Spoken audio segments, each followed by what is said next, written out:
الكريم أما بعد فأعوذ بالله من الشيطان الرجيم بسم الله الرحمن الرحيم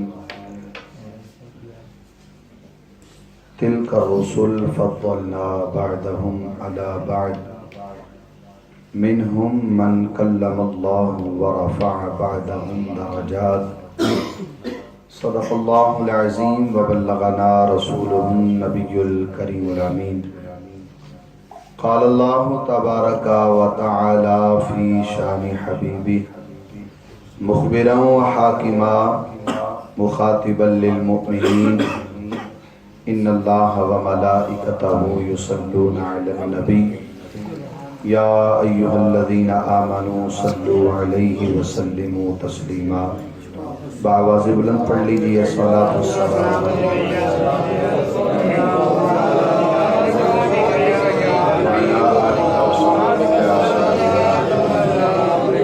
صلاۃ والسلام علیک یا سیدی یا رسول اللہ وعلی آلک وصحبہ یا سیدی یا رحمۃ للعالمین۔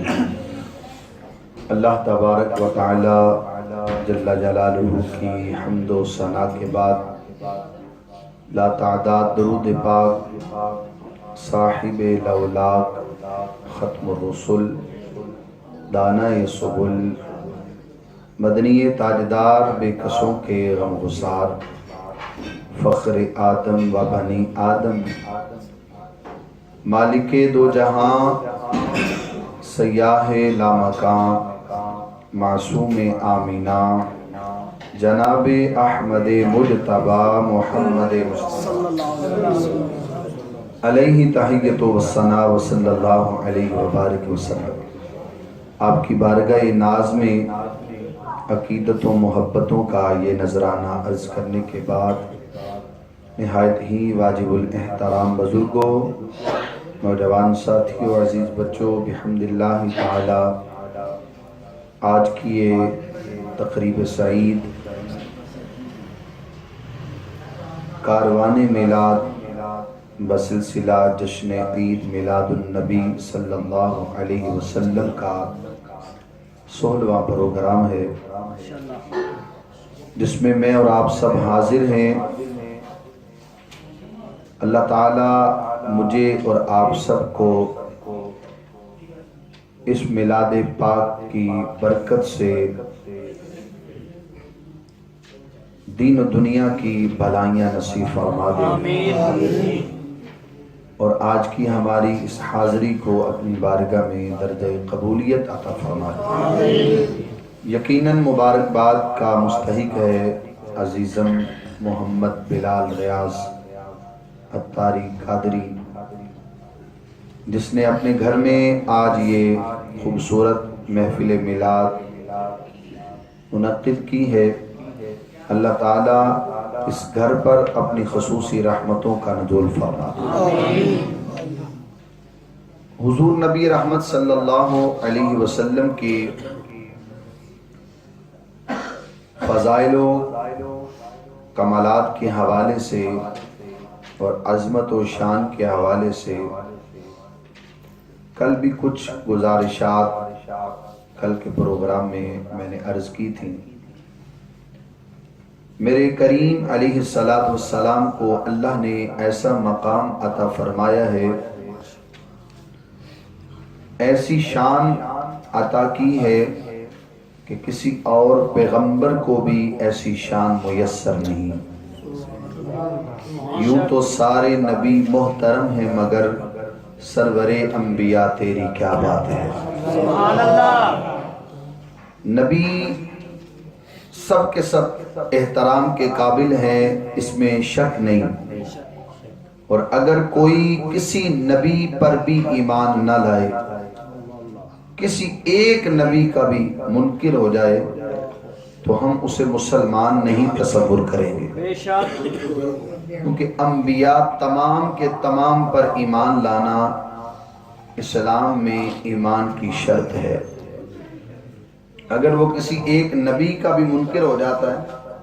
تو اسے مسلمان مومن نہیں کہیں گے۔ یہ ہمارے ایمان کا تقاضا ہے۔ کہ ہم تمام تر انبیاء کرام علیہ السلام کو دل و جان سے مانتے ہیں، ان پر ایمان رکھتے ہیں کہ وہ اپنے اپنے دور نبوت میں برحق تھے، اور انہوں نے اپنے اپنے دور میں آ کے اعلان نبوت کیا، لوگوں نے ان کا کلمہ بھی پڑھا اور ان کے ساتھ ان کی معاونت بھی کی، عبادت و ریاضت میں بھی رہے، اور جو جو احکام خداوندی تھے نبیوں نے عوام تک، لوگوں تک پہنچائے، اور جنہوں نے انہیں تسلیم کر لیا وہ ان کے امتی ٹھہرے، اور جو منکر ہو گئے تو وہ انکار کرنے کے باعث جو ہے وہ خدا کی نظر میں اور ایمان کے بدلے میں انہیں کافر کہا جاتا ہے کہ وہ انکار کرنے والے ہیں۔ اور جو مومن ہے ایمان کے ساتھ جن کا تعلق ہے وہ اس دور میں بھی گزشتہ انبیاء کرام علیہ السلام پر ایمان رکھنے کا تقاضا موجود تھا تو وہ مومن ان پر بھی ایمان رکھتے تھے۔ ایسے ہی ہمیں بھی یہی تلقین ہے، یہی درس ہے کہ ہم تمام تر انبیاء کرام علیہ السلام کو دل و جان سے مانیں، ان پر ایمان رکھیں، اور جو اللہ نے ان کو آسمانی کتابیں عطا کی ہیں ان پر بھی ہمارا ایمان اور یقین ہونا چاہیے کہ وہ اپنے اپنے دور میں برحق تھی، احکام خداوندی تھے جن پر عمل کر کے لوگ کامیابی حاصل کرتے تھے۔ موجودہ دور میں چونکہ وہ کتابیں اپنی اصلی شکل میں نہیں رہیں تو اب ان کتابوں پر ایمان لانا ضروری نہیں ہے، ہاں البتہ تمام آسمانی کتابوں پر اس طرز پر ایمان لانا کہ وہ اللہ کی جانب سے تھیں اور وہ برحق ہیں، لیکن اب ان میں تخریفات جو ہو گئی ہیں تو اب ان تخریفات کی وجہ سے ان پر یقین رکھنا یا ان کا نصاب پڑھنا ضروری نہیں۔ اب ہمارے پاس ام الکتاب موجود ہے، ان تمام آسمانی کتابوں کی جامع کتاب قرآن کی صورت میں موجود ہے، تو ہم بلا شبہ قرآن کو پڑھنے والے ہیں اور اس کے احکام جو اللہ نے اس میں بیان کیے ہیں اس پر عمل کرنے والے ہیں، اور جب ہم قرآن کو پڑھیں گے اور اس پر عمل کریں گے تو یقیناً اس دنیا میں بھی کامیابی ہمارے قدم چومے گی اور آخرت میں بھی انشاءاللہ ہم سرخرو ہو جائیں گے۔ علامہ محمد اقبال نے اسی قرآن کی عظمت کو بیان کرتے ہوئے شکوہ جواب شکوہ میں وہ ایک لمبی داستان ہے،